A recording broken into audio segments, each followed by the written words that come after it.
Renungan Pagi menjadi Putra dan Putri Allah oleh Ellen G. White, 27 November 2021. Mari kita berdoa. Bapa kami yang di sorga, Allah pencipta langit dan bumi, laut dan segala isinya, Allah yang maha besar, maha kuasa, satu-satunya Allah yang benar, yang kami sembah selalu melalui anak-Mu yang tunggal, Yesus Kristus.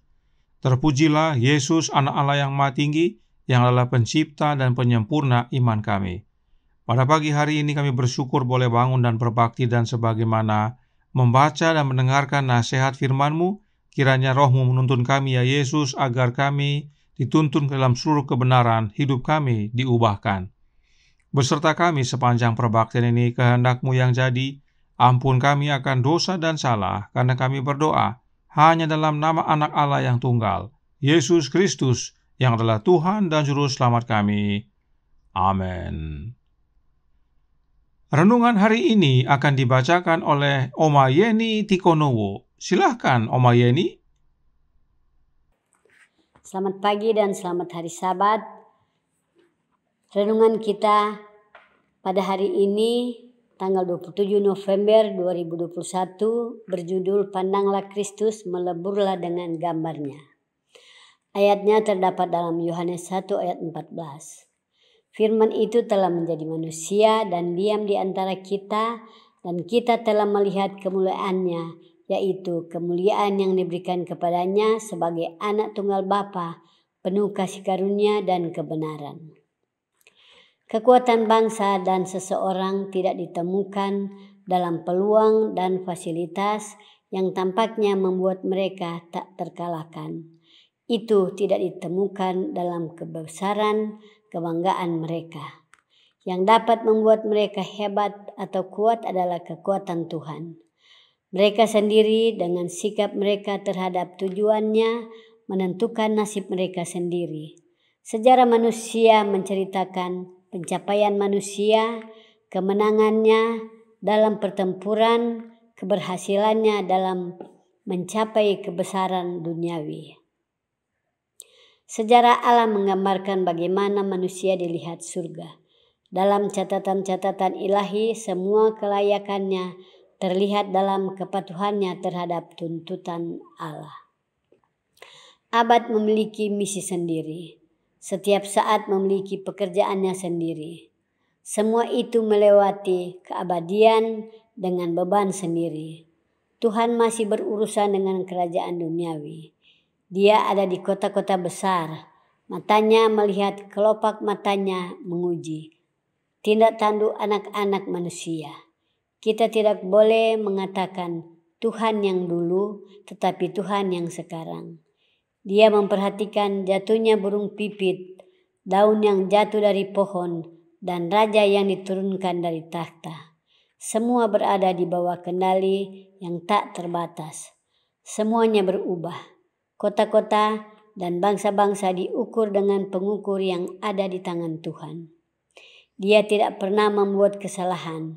Dia membaca dengan benar.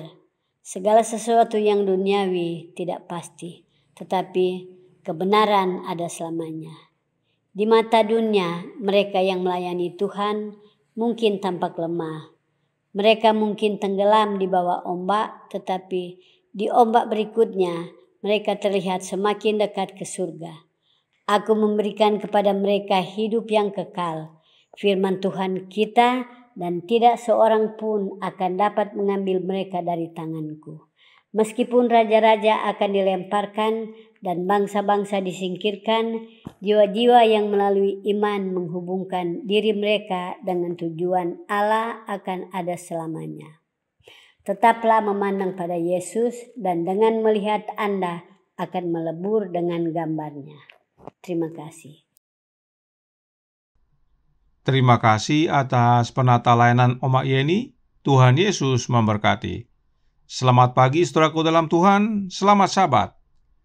Apakah maknanya melebur dengan gambarnya Yesus? Apakah gambar Yesus tersebut? Roh Nubuat menjelaskan dalam Membina Kehidupan Abadi halaman 188 paragraf pertama. Apabila seseorang berpaling jauh dari kelemahan-kelemahan manusia untuk memandang Yesus, suatu perubahan terjadi dalam tabiat. Roh Kristus yang bekerja dalam hati menyesuaikannya kepada petanya. Roh nubuat dengan jelas menyatakan bahwa ada hubungan antara tabiat atau karakter Yesus dengan gambarnya atau petanya. Jadi, gambarnya Yesus itu adalah karakternya Yesus. Berikutnya, Counsels for the Church halaman 352 paragraf pertama berkata, semakin dekat mereka memandang karakter Kristus yang tidak bernoda, semakin kuat keinginan mereka untuk menjadi serupa dengan gambarnya, dan semakin sedikit mereka melihat kemurnian atau kekudusan dalam diri mereka. Jelas bahwa gambarnya Yesus itu adalah karakternya Yesus. Karenanya saat dikatakan melebur dengan gambarnya, maka itu artinya kita melebur dengan karakternya. Sekarang, apa maknanya melebur atau dalam bahasa Inggris disebut assimilate? Roh nubuat menjelaskan dalam From Heaven with Love halaman 258 paragraf 4 berkata, apa makanan bagi tubuh? Kristus harus bagi jiwa. Makanan tidak dapat bermanfaat bagi kita kecuali itu menjadi bagian dari keberadaan kita. Jadi, pengetahuan teoritis tidak akan berguna bagi kita. Kita harus makan dari Kristus. Hidupnya, kasihnya, kasih karunia-Nya harus berasimilasi. Sebagaimana makanan menyatu dengan tubuh kita, demikianlah asimilasi atau peleburan yang terjadi dalam hidup kita saat kita memandang pada Yesus. Hidupnya Yesus, kasihnya Yesus, kasih karunia-Nya Yesus menyatu dengan hidup kita. Kita makan daging Yesus dan minum darahnya. Kita makan roti hidup. Dan jangan lupa, kasih karunia Kristus adalah rohnya Kristus itu sendiri. Jadi saat kita memandang pada Yesus, rohnya Kristus menyatu dengan kita. Karakter kita diubahkan. Roh nubuat berkata dalam Testimonies for the Church volume 4 halaman 36 paragraf 3 berbunyi, kita harus berasimilasi dengan gambarnya. Karakter kita harus tidak bernoda.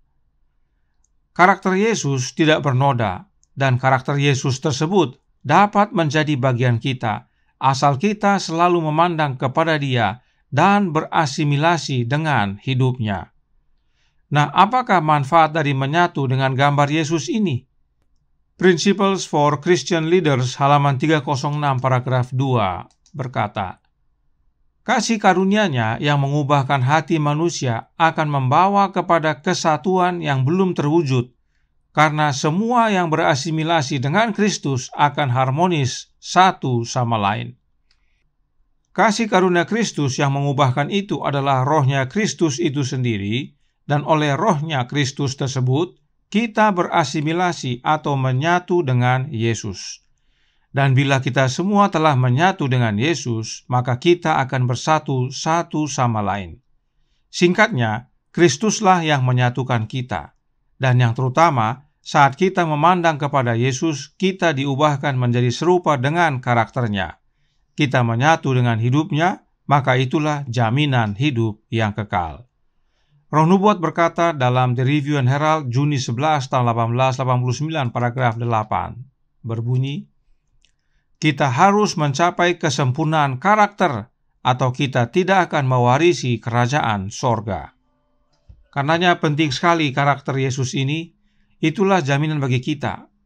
Untuk itu Roh nubuat menasihatkan dalam The Review and Herald Mei 26 tahun 1904 artikel A paragraf 6 yang berbunyi, kita tidak bisa hidup tanpa kehadiran Kristus, karena kesempurnaan karakter hanya datang melalui karunia kebenarannya. Inilah pentingnya saudaraku dalam Tuhan memandang pada Yesus dan melebur dengan gambarnya, yang adalah karakternya Yesus. Sebab kesempurnaan karakter hanya datang dari Yesus. Kita tidak bisa hidup tanpa Yesus. Kiranya ini menjadi pembaharuan bagi masing-masing kita, agar selalu mengundang Yesus tinggal dalam hati kita.